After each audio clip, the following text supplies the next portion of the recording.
Welcome in to PressBox Live. I'm Stan the Fan Charles of PressBox and PressBoxOnline.com. And with me, as usual, on one of our prospect reports is Eric Garfield. He's at Eric_Birdland on Twitter or X, whatever you want to call it. Eric, first of all, I'm talking to you as we record from a rainy, dreary Baltimore, Maryland today, and you are in the midst of Hurricane Helene. My late mother-in-law was named Helene, so I know she can be powerful. How's it go? How you doing down there? Yesterday was a beautiful day weather-wise. It was hot, it was sunny, and when I woke up this morning, very gray, very windy. So we're in the pre-hurricane stages. I live in Bradenton, about 14 miles east of the Gulf of Mexico. So I am considered coastal. Hopefully, it will not get that close. Unfortunately, living here for a decade, I am hurricane experienced, so I Yeah. know how to stay safe, avoid floods, and I guess protect my household.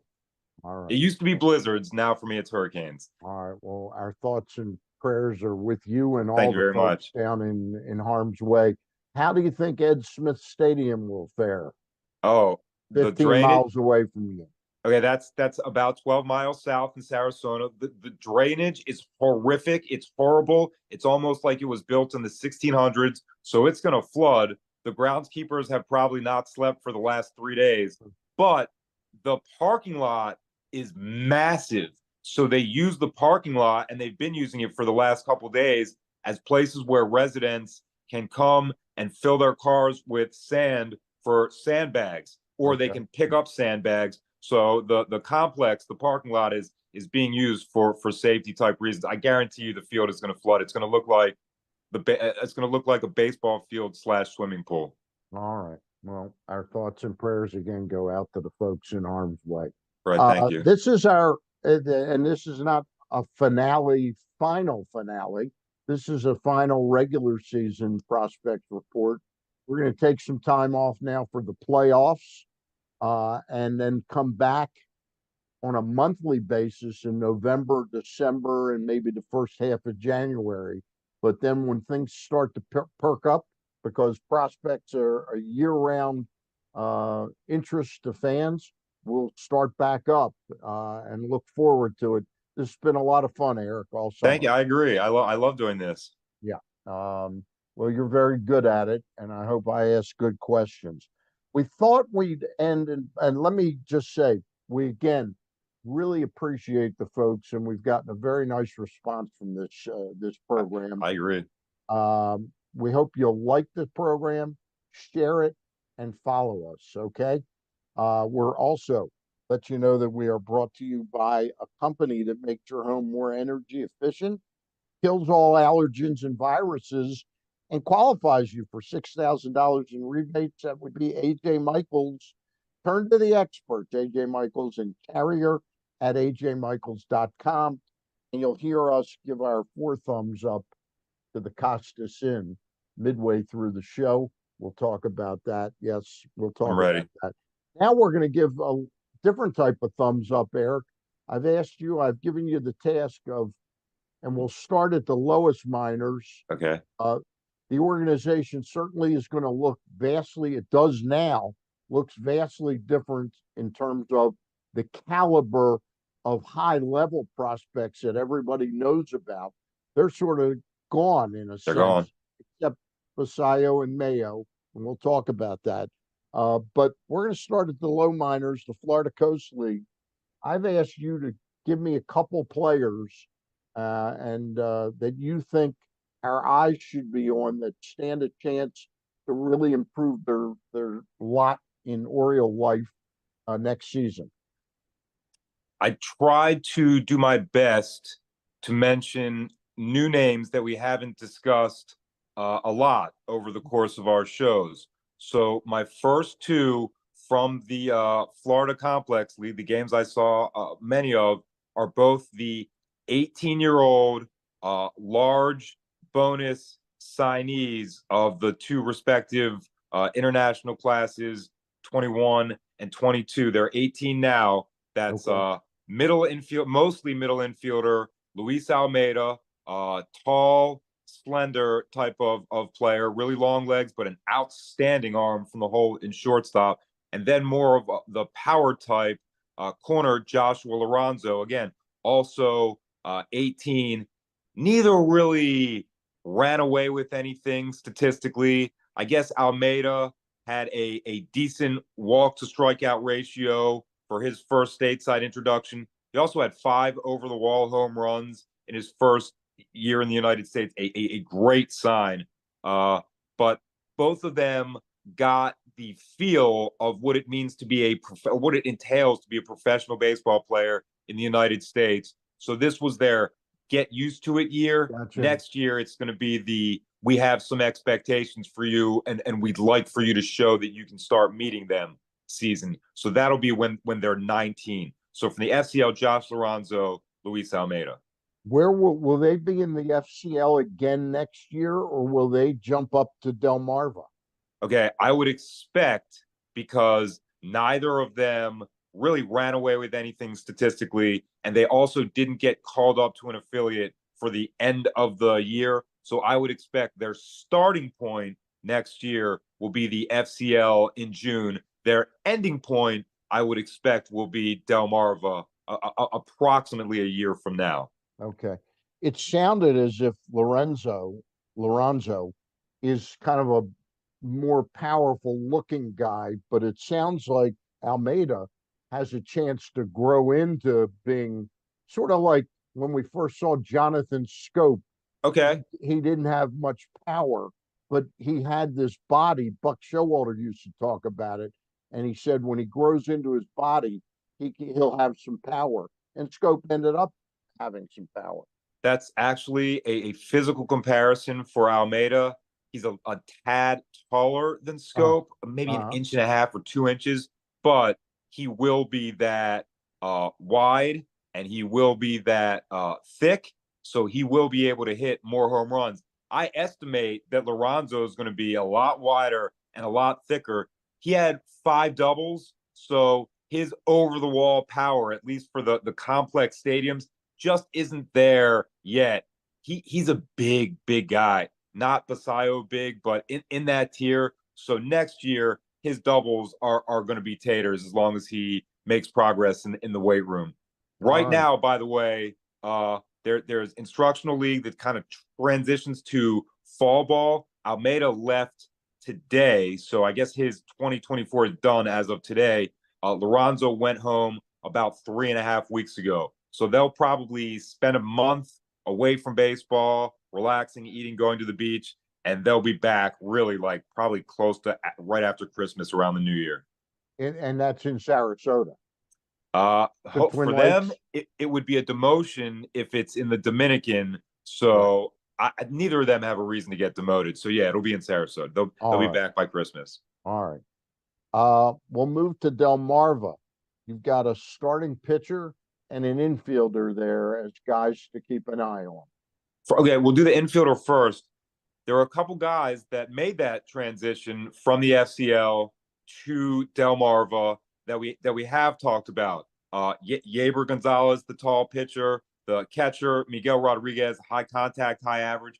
But the one who really showed the most consistent performance through that transition is middle infielder Edwin Amparo, a really strong player for somebody that's 5'9", a great combination of bat speed, on the base speed, and a little bit of power. He had 13 steals. Once he transitioned to Delmarva, his average was 284 on base, 350, 5 extra base, and 81 at bats. It's not great. 15 walks to 22 strikeouts is pretty good. Again, the 13 steals. So he brings a little bit of everything. The defensive versatility, he can play second and short quite well. So for the ones that left the FCL that arrived at Delmarva, he gets my number one ranking. And then there's a pitcher that probably demanded more attention during the season. I watched him in minor league spring training, he really had two great starts, a little bit older than his competition. And I assumed he was mid minors or high minors.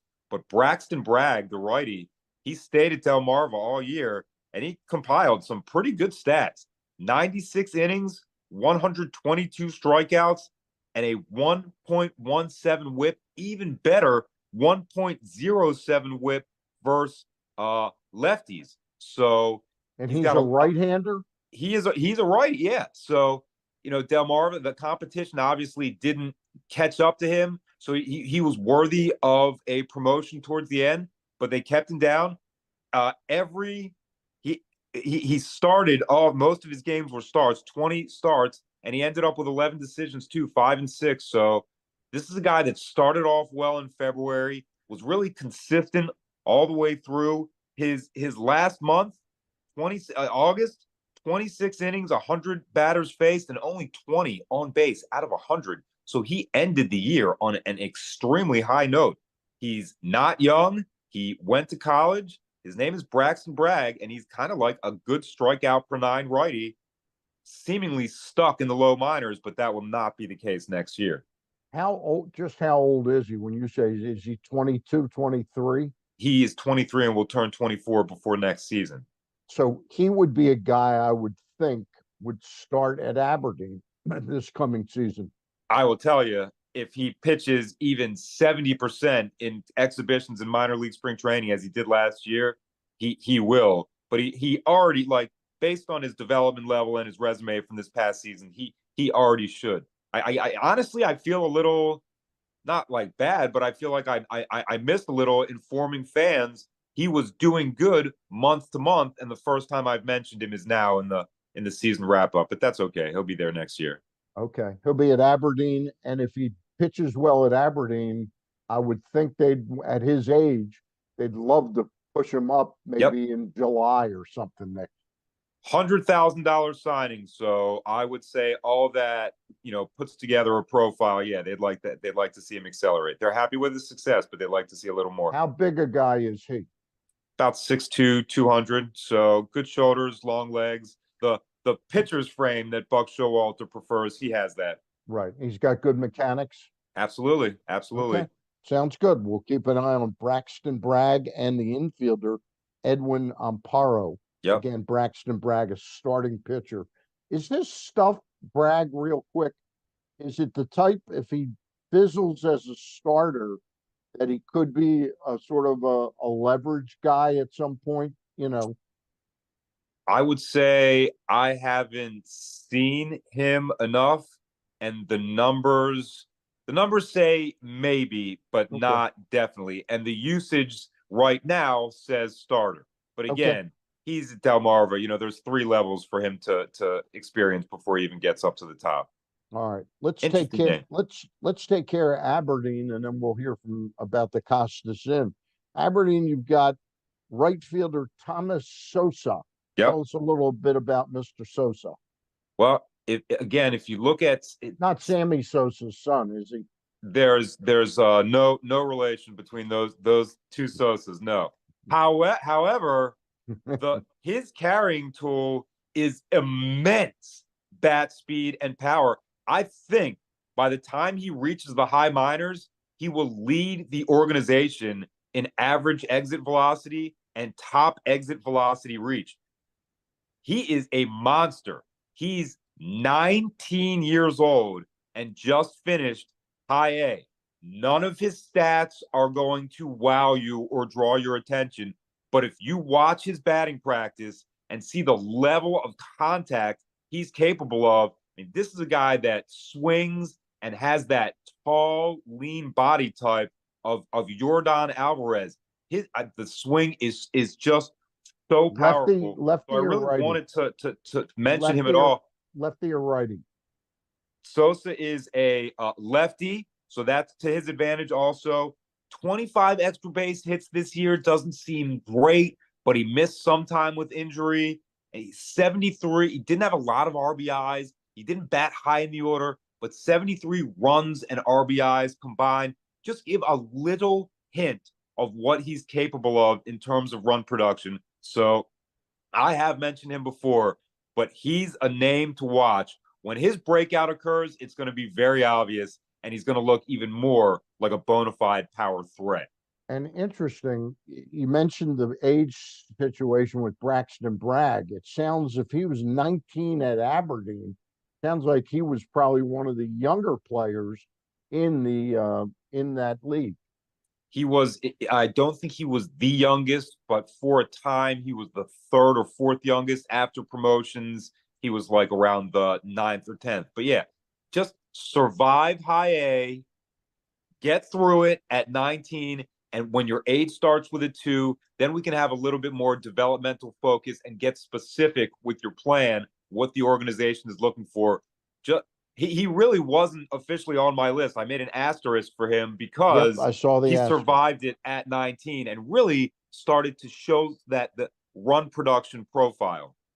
Um, so he most likely would start back at Aberdeen again Yep. next year. And be Okay. their cleanup hitter or their five hitter for 100 games. And I like to educate our fans and Me me too. when it's possible. You use two terms with exit velocity. You use his exit velocity and exit velocity. Average exit velocity. Like what's the highest he can hit it away from the plate right now? Okay. Like last night in the Orioles game, we got Mountcastle with 107 and a Gunner with 111. Right. I'm telling you, Sosa can hit the baseball 117 miles an hour away from home plate today at 19. So he should have the highest total in Orioles history when his weightlifting is done and when he's 22 or 23. That's really a significant accomplishment. An average exit velocity is, that how hard you hit it on average. And how much do you think they spent on him? Is he like a $20,000 No, guy? Sosa's triple digits because other organizations Okay. knew about him. I don't exactly know it, but it's not 200,000. It's less than 200,000 bucks. All right. A great bargain for the low miners so far. Thomas Sosa. Yep. At Aberdeen, Yep. starting pitchers, Yaki Rivera and Michael Foret. Tell We us talk. about tell us about Yaki Rivera first. Okay. Another name that I have not mentioned has always been a decent pitcher with good metrics, but this year he took a major step forward at 21. 37 games. His record was 7-1, 6 of 10 in save chances, 2 of 2 in whole chances, 54 innings, 60 strikeouts, 1.07 whip, and it included only 2 home runs given up. So we asked, does a guy profile as a starter or reliever? He only pitched in relief, and Okay. his numbers were, I would say, what I just read is kind of gaudy. He was acquired with Kevin Guerrero and Antonio Velez in the Tanner Scott trade with the Marlins.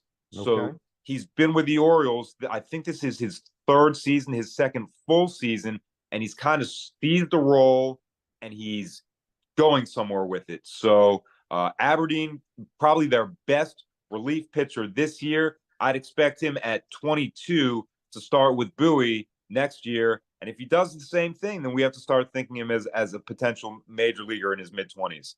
So question about him, Yaki Rivera. I question the wisdom of the Tanner Scott trade all along. I have, and I understood he was going to start to make some money and he was inconsistent, but this could be end up being a nice return 4 or 5 years after that trade was commenced. Or a return instead of the Orioles getting zero, because you Yeah. were right about Scott, but he's really excelled in a high leverage role as a major leaguer. Yep. So Yaki Rivera might turn out to be good. It looks like the other players in it might not. So I think the Marlins, in a strange way, won that trade by getting the best overall player. But again, for the Orioles, it's good to have a not zero on our side of No the question return. about it. No And question Yaki about it. looks like he can excel. You've got a starting pitcher at Aberdeen, Michael Foret. Tell us a little bit about Michael Foret. Okay, you asked about Braxton Bragg transitioning to high A and how he'll do. Fort was amazing in Delmarva. 14 Ks per nine. They couldn't touch him. The average against him was 140 after a handful of starts. He dominated, and he kind of ran into a wall at Aberdeen, and it might have changed his profile a little bit, but he's still a good strikeout per nine guy, 100 career innings, or less than 100 career innings, and he has 130 strikeouts. At high A, he struck out 75 and 60. What he did while all this was going on was improve his metrics with every single pitch.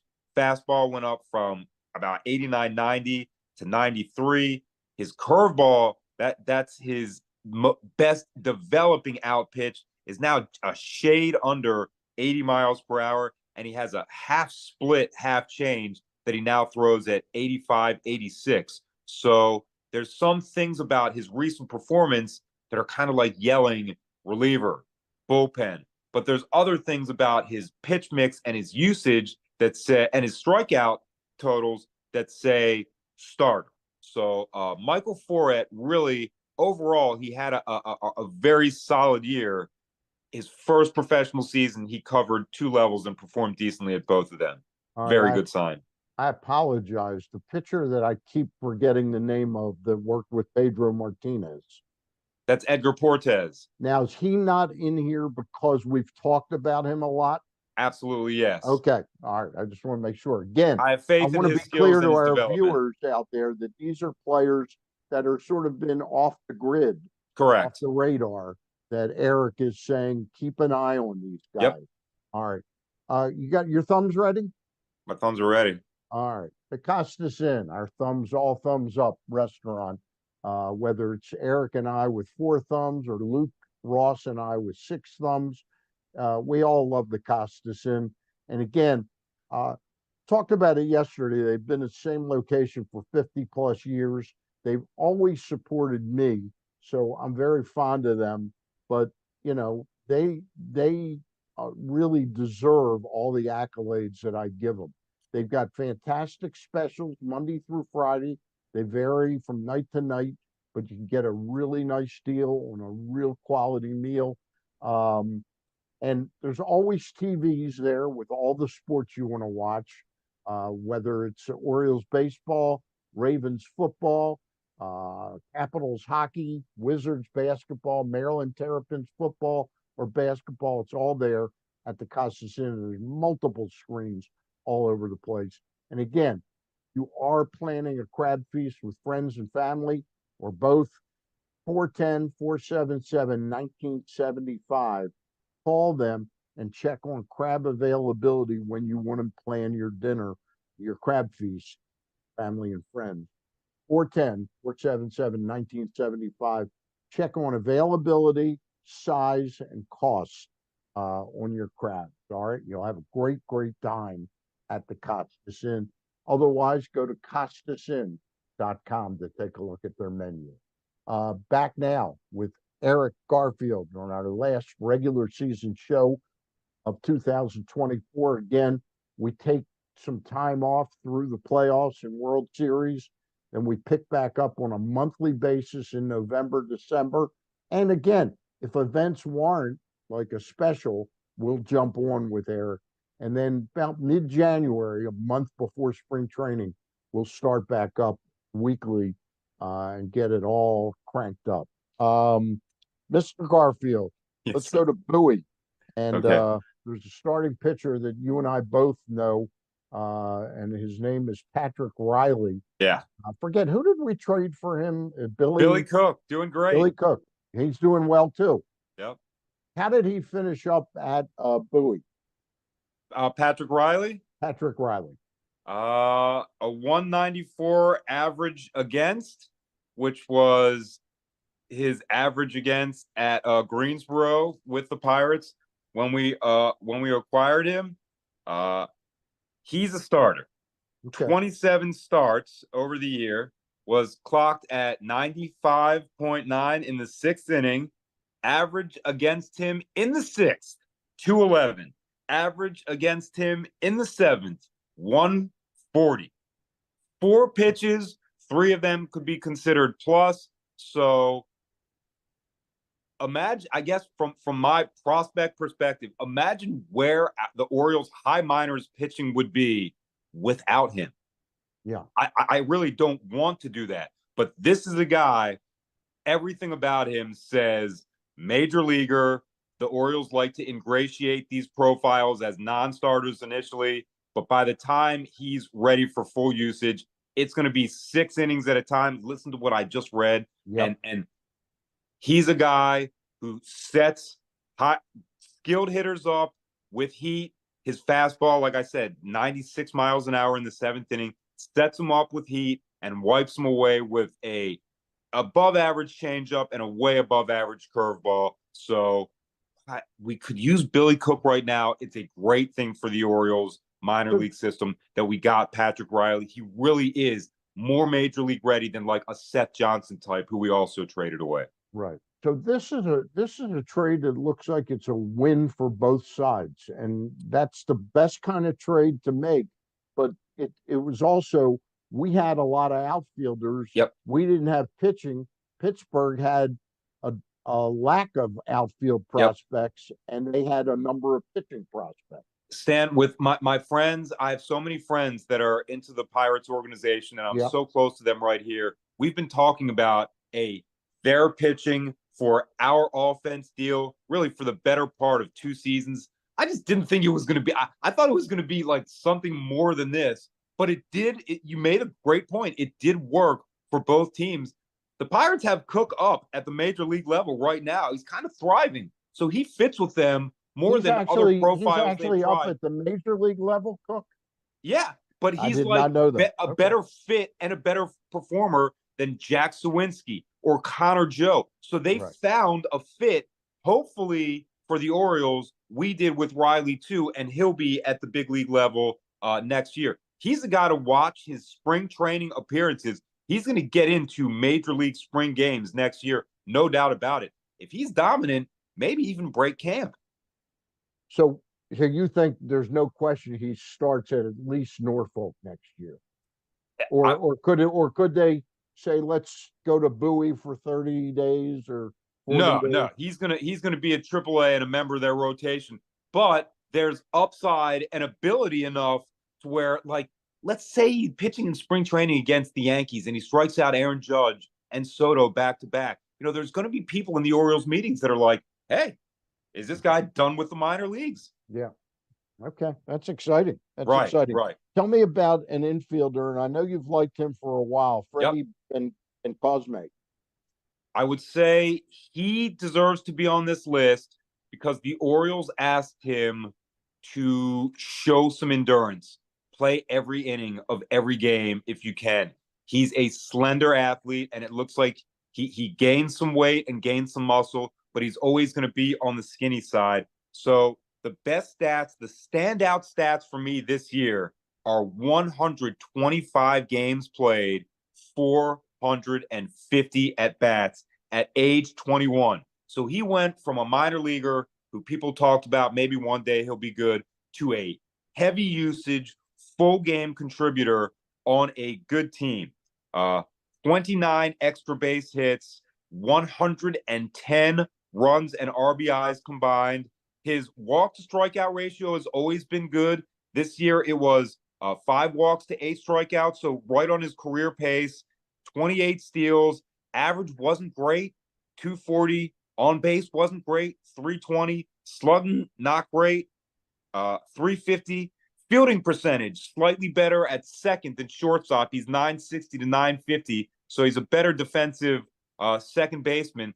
But he lasted the whole season. He was a integral part of the lineup on a good team, and that's what the Orioles asked of him. And there were people in the organization who thought that he could not do that. Not only did he do it, he did it at 21, which portends to more positive indicators in his early 20s. So honestly, I want to say congratulations to like answering the bell. That's a tough season. So hit me with one other thing on Freddie Cosme. You said he batted or at least had 425 plate appearances. 450 at bats. 450 at bats. Did you say he struck out only 8 times and walked only 5 times? No, it was Okay. closer to 50 and 80, but I did Okay. the Okay. You did an statistical eight reduction. to five. Okay. All right. Right. Okay. That would be rather Yeah, that unique. would be pretty amazing. We're going to jump up to Norfolk, and you've got one player that sort of we started to hear about the last 6, 7 weeks of the season. There was a thought he might even come up and make a spot start, and that's Brandon Young. He Yeah. sort of came out of nowhere, didn't he? Well, yes, in terms of Would he profile, have been somebody if we were doing these shows last year, you would have been talking about? maybe, but really probably not. There were pitchers that were ahead of him, Yeah. like Chauncey or Seth Johnson. Yeah. But this year, he's 25, or actually, I believe he's 26, and he's had Tommy John surgery, I think, after he was 21. So his minor league workload is not excessive for someone with his age. This year, he had his career high in innings, and it's kind of by a lot. I think it was by 27. He pitched 111 innings, 132 strikeouts, 1.25 whip, which Matt coincidentally matches his whip from last season and matches his career whip. It's 1.25. 5-6 with a 3.6 ERA, and his K per nine is right in the high 10 range. So when we did the episode about 2 weeks ago when I was at the high school, he was second place in my organizational pitcher of the year. And there's a lot of ways that you could have made a case for him for being first place. Regular traditional 4 pick mix. He's another guy that's improved his metrics pitch by pitch. He always had good induced vertical break on the heat. This year, it got a little more deeper, I guess you could call it, and the miles per hour went up. So now he throws that around 95 miles per hour. So this is another guy, 26 years old, decent strikeout numbers, very, very tall, and has a extremely focused demeanor. He almost seems surly at some times. So he's got that like professional level focus. So he's a guy that's going to pitch in the major leagues. It's just a matter of when. Speaking of pitchers, there was a pitcher you brought to our attention many times, Jackson Baumeister. Yep. And I bumped into a Tampa Bay scout the other day Oh who was yeah. in town, and he said, "Have you seen the numbers that this guy's put up for us? I It's have. it's absolutely unbelievable. I Yep. mean, it was like 40 innings, 69 strikeouts, like the whip and the ERA, like in the 103, Yep. 105 range. Yep. Yep. And the strikeouts was like 69 strikeouts. Am I right? 5 walks. In like He looks like a 45 he innings. looks like a stud. Now, Stan, in I just fairness, we got Zach Eflin for him. Whit, You know, hey, who is yeah, exactly what the yeah, Orioles and a contending team needs. It's I don't want to say it's going to be migraine inducing, but this is the best pitching draft pick that Mike Elias has ever made. So it's not going to be fun watching him excel and do what you just said on a very good and constantly improving American League East opponent. But at least the Orioles can draft a good pitcher in a high place. yeah, It really, yeah. And by the way, how much was that scout smiling when he said that? Because yeah, they weren't going to keep Eflin. yeah, yeah. Well, Good, I they guess had good him for them. signed. They were going to trade him in some trade. Right. They So they weren't going got to pay something him. for him, and it's good. Yeah. Uh, the other player you have at Norfolk is Kobe Mayo. Yep. I can't tell you what a disappointment he's been to me and a lot of people that I've touted him to. Most namely, the guy who's going to win my fantasy baseball league. I traded him to him last year when I thought I was going to retire, and I didn't retire. Um, Tell me what went wrong with Kobe at the major league level. Is it just maybe waiting too long to get the chance and then pressing? I can't put my finger on it, so I can't give you a definitive answer. But what I can tell you is he's an everyday player. at Norfolk. Again, like we've mentioned about other guys, a key piece of their lineup in a run producing spot every single night. So on some level, he formed his expectations. That's who I am. I'm a four hitter. I'm a five hitter. I don't strike out a ton. I'm an extra base hitter. And then when he got up to the Orioles, he was really like a nothing, like an end of the bench type of guy. Now, did he do anything that demands more playing time at the major league level? He would be the first to say he did not. But you got to give him a shot on some level if you're going to have him up there earning that major league money, starting that clock. So I guess it was a lack of usage. But then again, again, looking at that, did he do anything that screams, use me more, play me more? No, he did all of that at the AAA level, which really is amazing for an athlete that's 22 years old. But we expect more. I think it's very reasonable to assume that we're going to get that more next year. But he certainly deserves credit for the AAA performance. He was the organization minor league player of the year. So while we're waiting, it's important to give credit for what he actually did do. Yeah, it's interesting too. I was really perplexed by because to me he seems like the eventual replacement for Ryan Mountcastle He if does. he's going to be with the Orioles. They finally started him 2 games like in the last 10 days, 10 days ago. They're One two against times. Blake Snell. Yeah, he started against Blake Snell, but he started as a first baseman. Right. And I never saw anything that said, wow, he's horrible or anything like that. So I still think, isn't that the position? They're clearly not comfortable with him as a third baseman. I mean, that's my assessment. Doesn't it seem like that's where he should be playing now, first base?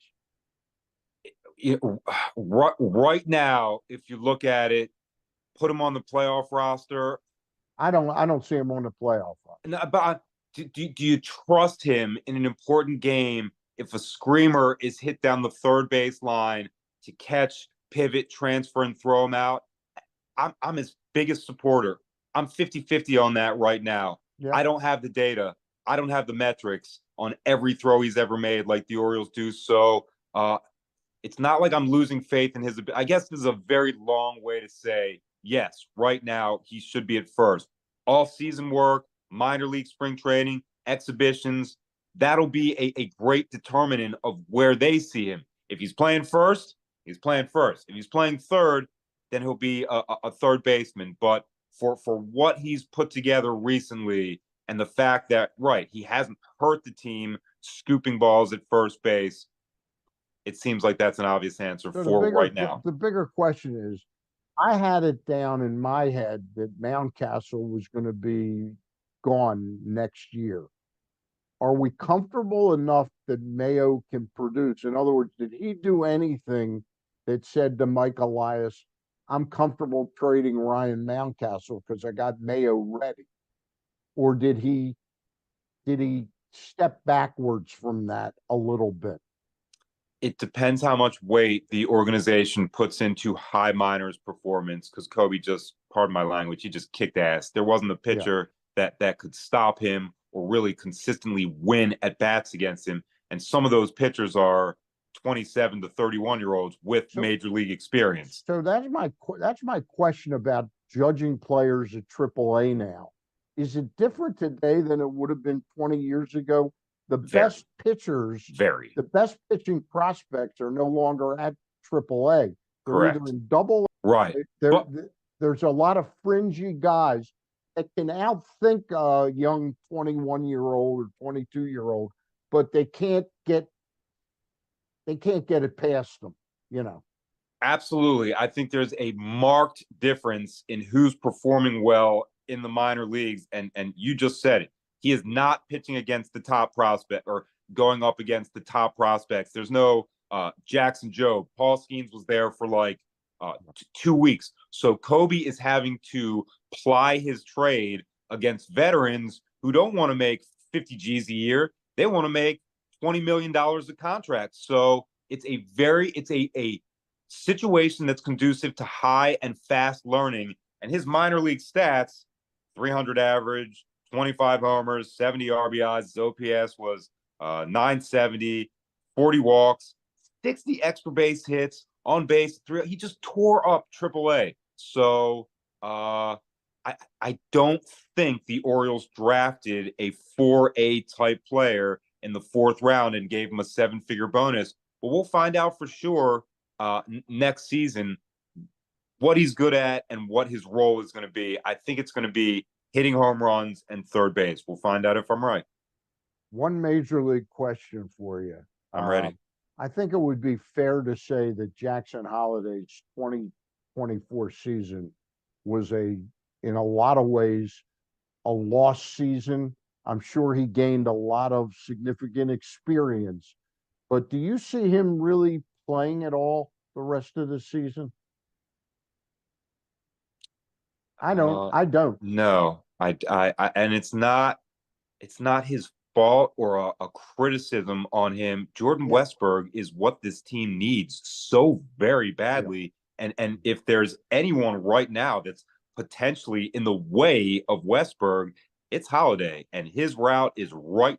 He's not as good at baseball today as Jordan Westburg is. So that would be a very poor decision by the Orioles to play him over him. Maybe in like the last two games, if the clinching scenario can't be adjusted or altered, then yeah. Well, Because yeah, but I'm Westburg is talking back about off in of the rehab and playoffs. maybe I think rest. his versatility will allow, and he's a left-handed hitter. He'll be on the playoff roster, I but agree. I don't think he'll really play much at all. I agree. And again, it's not a knock on him. We are very lucky as an organization to have Jordan Westburg. We rehabbed him. Yeah, Let's put him back to work. yeah. But if Holliday was really doing his thing, Then it would be a Westburg would be closer at third. competition. Westburg would be at third base. Or it would be a closer competition Yeah, because honestly, right now, Ramon Urias is kind of coming into his own at the very, very end of the no season. question I about it. kind of don't want to sit him. Yeah, that's the way Brandon Hyde feels. Hey, Right. Eric, it's been a lot of fun. I We'll agree. catch up soon. Really appreciate it. Again, Eric Same to you. Garfield. You can read his stuff on X, Twitter at Eric_Birdland. And he does some writing for us, and he's going to be a part of the team moving forward. All right, Eric Garfield, stay safe down there. All right. Thank you very much. All right. Again, we urge you to, where's my paperwork? Here we go. We want you to like the show, share the show, and follow us. That's it for this season with Eric Garfield. We had a great interview, Gary Stein and I, last night with Kevin Rocklitz of the Ravens. I hope you'll look at that on the website, pressboxonline.com, under video. All right, that's it for now. Talk soon.